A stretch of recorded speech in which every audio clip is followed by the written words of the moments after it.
Salut à tous, amis Blaugrana, j'espère que tout le monde va bien. Petite vidéo pour parler des nominés du Ballon d'Or et du nouveau capitana au Barça qui a été parlé aujourd'hui. Ter Stegen a été démis de ses fonctions de capitaine, on en parle juste après. Tout d'abord, on va parler des 30 nominés pour le Ballon d'Or. Je ne vais pas énumérer toute la liste, mais je vais dire ceux que je trouve qui n'ont rien à faire dans la liste.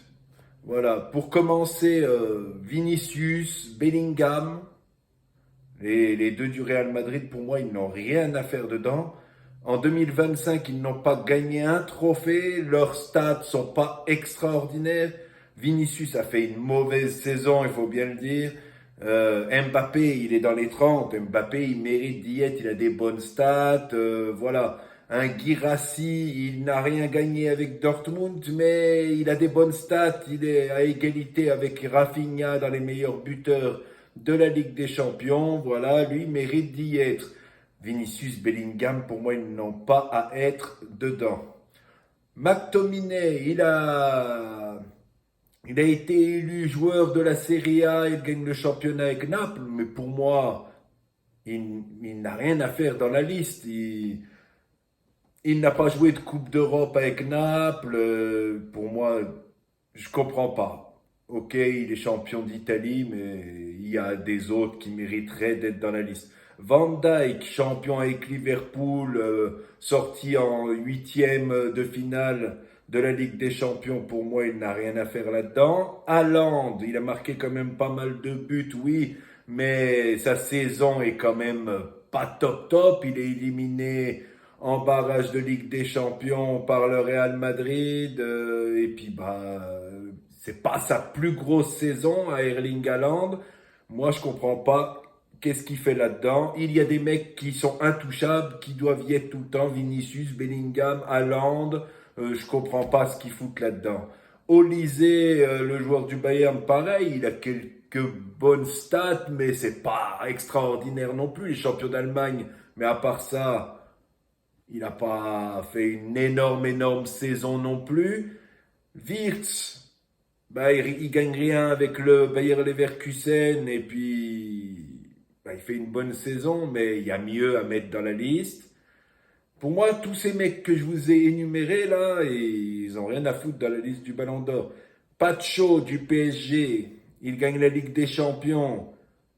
Et il a fait une bonne saison, il a fait des bons matchs face à Liverpool, face à Aston Villa. Il était là quand même. Koundé au Barça, il n'est pas dedans. On a Pedri, on a Rafinha, on a Lewandowski, on a Yamal, mais on n'a pas Koundé. Koundé mérite d'être là-dedans. Il a quand même fait une sacrée saison. Il gagne 3 trophées avec le Barça et puis assez régulier sur la saison dernière.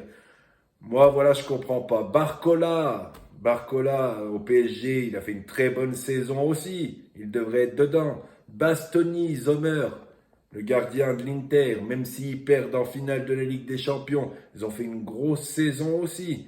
Ils ont été loin en Ligue des Champions. Bastoni surtout. Bastoni, très bon défenseur. Sommer contre le Barça, sans lui, ils se font éliminer, l'Inter de Milan. Il mériterait d'y être, voilà. Ceux que je comprends pas, il y a même Marquinhos au PSG, voilà. Mais on va pas mettre toute l'équipe du PSG non plus, certains me diront. Et après, à Chelsea, il y a Palmer qui y est. Ils ont gagné la Conference League, la Coupe du Monde des clubs, ce n'est pas rien. Je comprends pas pourquoi il n'y a pas Caicedo, très bon au milieu. Après Enzo Fernandez aussi, peut-être moins bon que Caicedo sur la saison dernière, mais mériterait d'avoir un ou deux joueurs de Chelsea quand même dans la liste. Ter Stegen, plus capitaine, trop d'embrouilles dans le club. Là, en ce moment, entre lui et le club, ça s'est pas bien passé. Johan Garcia est arrivé, Ter Stegen veut foutre le bordel. Beaucoup auraient fait comme lui personnellement et voilà, ça fait tâche ce qu'il est en train de faire en ce moment là pour le papier de sa blessure qu'il ne veut pas signer. Je pense que tout le monde y a vu sur les réseaux sociaux et qui dit qu'il va être absent 3 mois alors que ça peut être 4 ou 5 mois pour pas faire inscrire Johan Garcia et Rashford. Voilà, Ter Stegen, c'est tout à fait normal là qu'il ne soit plus capitaine, là ça va vraiment plus. Et la direction a mal fait de le prolonger jusqu'à 2028. Je l'avais dit la dernière fois dans une de mes vidéos. Une très grosse erreur de l'avoir gardé jusqu'à 2028, de l'avoir fait signer 3 ans en 2023. Il lui restait 2 ans de contrat, ils ont prolongé encore. Voilà, il avait déjà 30, 31 ans. Voilà, il fallait le prolonger d'1 ou 2 ans, ou même pas d'1 an, et puis c'était tout.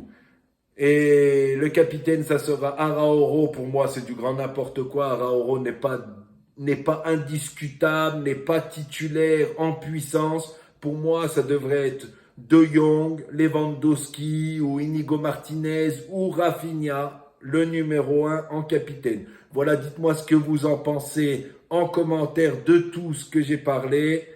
Je vous souhaite une très bonne fin de journée.